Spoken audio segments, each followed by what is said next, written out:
punt. Braden Mann, he's getting rushed there. It looks like he wants to do the flop.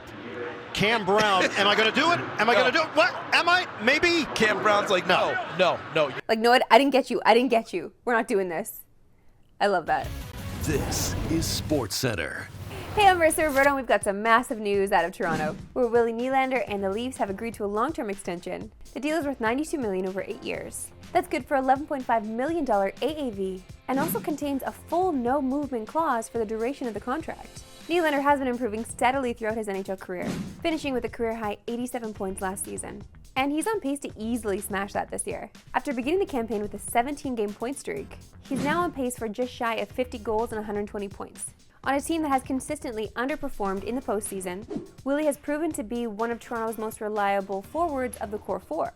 He's averaging a point per game over Toronto's last 3 playoff runs, and has 40 points in 50 career playoff games. And if we look ahead to next season, the Leafs will once again be in a very precarious situation with the cap, as they'll have 4 forwards making north of $10 million. And Morgan Riley's still at $7.5 million. That's over $54 million for just 5 players. I feel like they're just fingers crossed that the cap gets lifted or bumped next season every single year. So it's tough because I'm happy Willie's back. We're happy Willie's back and we're happy Willie's staying, but oh my goodness, that's a lot of dough. And Willie's Leafs will complete their home and home against the Sharks tomorrow night. Toronto won in San Jose on Saturday. Puck drop is scheduled for 7 Eastern, 4 Pacific on TSN4 for viewers in the Leafs region.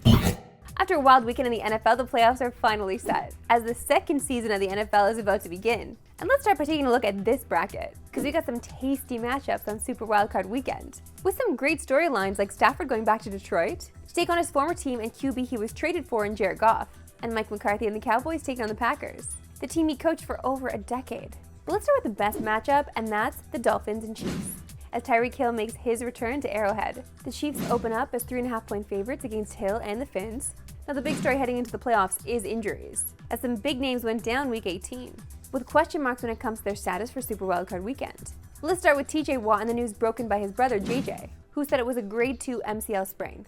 And he's expected to miss multiple weeks with this, so we will not see him on the field Sunday against the Bills.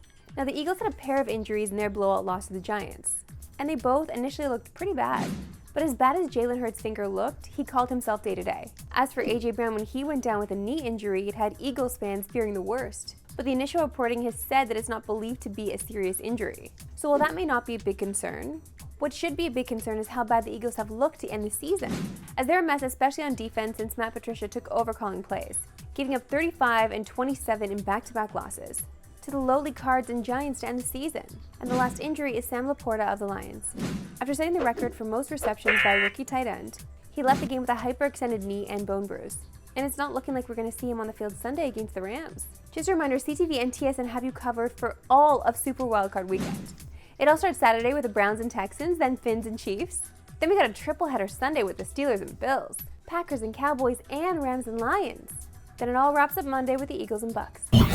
With the NFL regular season officially in the books, 14 teams begin gearing up for what they hope will be a playoff run that extends to Super Bowl 58 in Sin City on February 11th. However, for the other 18 teams that failed to reach the postseason, the following Monday looms for many coaches who were not able to live up to expectations. And although multiple coaches were fired in season this year, it did not take long for our first postseason coaching casualty, as Arthur Smith got the axe in Atlanta. And the Falcons could barely wait till midnight Eastern to fire Smith, who turned in his 3rd consecutive 7-10 season, and has been widely criticized for underutilizing his young stars, like Bijan Robinson and Kyle Pitts. Atlanta actually had an outside shot of winning the NFC South yesterday, but instead gave up 31 unanswered points in the second half to the rival Saints, which led to this tense exchange between Smith and Saints coach Dennis Allen, after New Orleans ignored Allen's call to kneel out the game and snuck in a last-second TD from veteran Jamal Williams. Oh, there was a bit of touch in bellies, though. There's a bit of a belly touch there. Ooh. You can read his lips. Actually, you can just hear him. And that was just the tip of the iceberg, as big news came out of Washington, where the Commanders have fired Ron Rivera.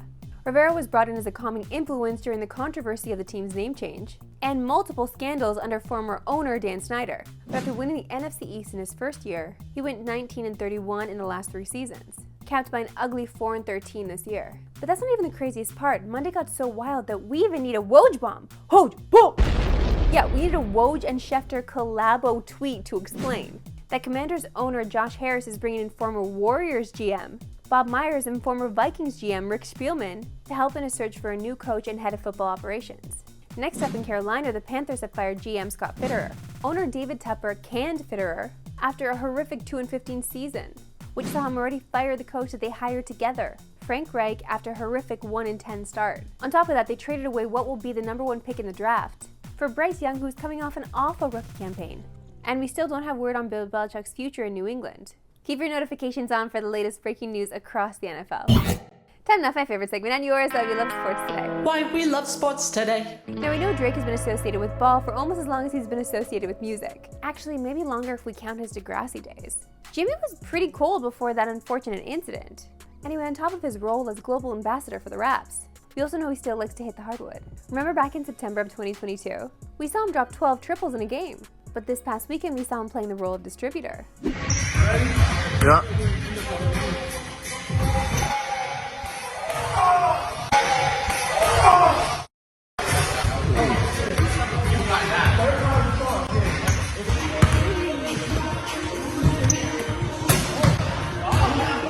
I respect the skill, but I also respect that he's wearing one of those makeup headbands that the girlies wear to, wash their face and apply the paint.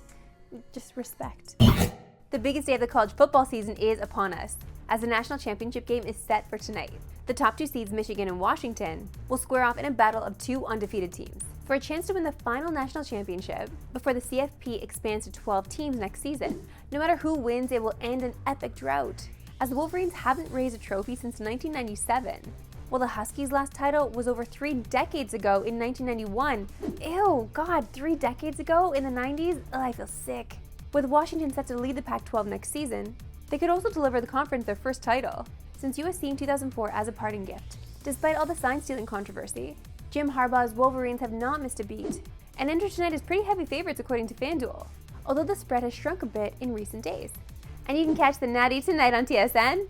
Kickoff is scheduled at 7:30 Eastern, 4:30 Pacific, while extensive pregame coverage begins 2.5 hours earlier with College Game Day. That's all for today. We'll see you at 3 Eastern, no Pacific. Have a good one.